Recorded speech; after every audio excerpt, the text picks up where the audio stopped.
Assalamualaikum warahmatullahi wabarakatuh.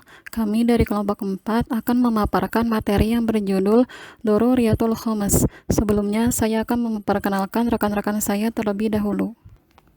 Yang pertama ada Ahmad Ibrahim Miftahul Haq, yang kedua Faudi Nur Iqbal, yang ketiga Hafiz Nur Ramadan, yang keempat Anissa Koneng, yang kelima Dian Febriani, dan yang keenam Fadilah Nurjihanti.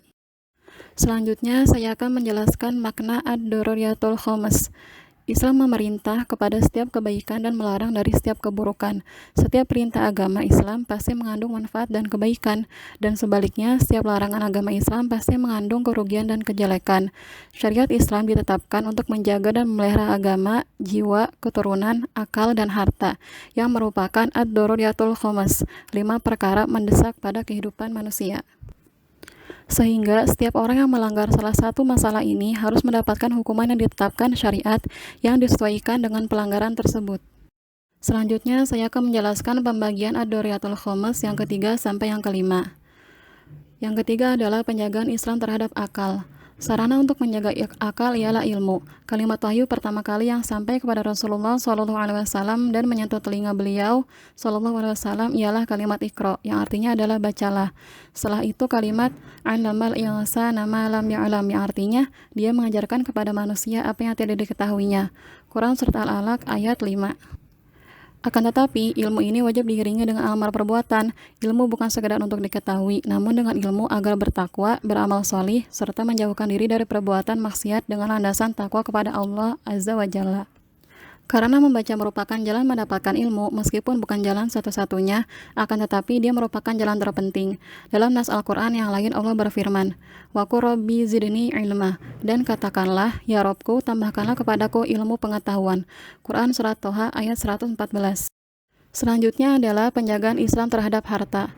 Islam menjaga harta, yakni sesuatu yang menjadi penopang hidup, kesejahteraan, dan kebahagiaan. Sebagaimana firman Allah Azza wa Jalla, wala tu'tus sufaha amwalakum allati ja'alallahu lakum qiyaman warzuquhum fiha waksuhum wa qulu lahum qawlan ma'rufa, yang artinya, dan janganlah kamu serahkan kepada orang-orang yang belum sempurna akalnya harta mereka yang ada dalam kekuasaanmu yang dijadikan Allah sebagai pokok kehidupan.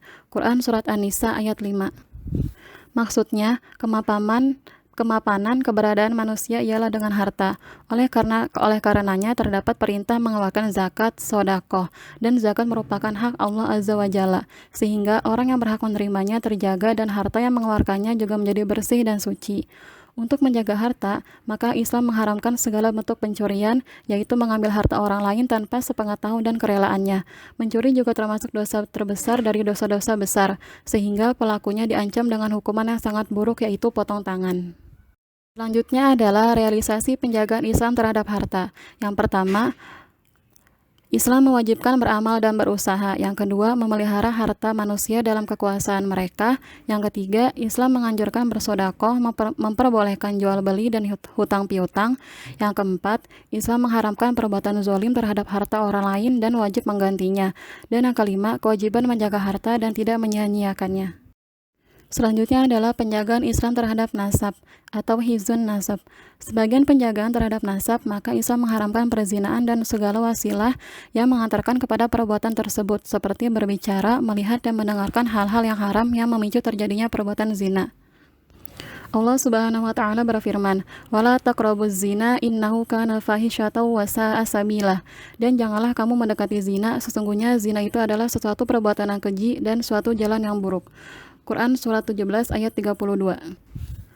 Larangan Allah Subhanahu wa taala untuk tidak mendekati zina lebih keras dan mendalam daripada larangan untuk melakukannya, yakni jangan sampai seseorang berada di sekitarnya dan jangan sampai melakukan hal-hal yang dapat mengantarkan pada perzinahan tersebut.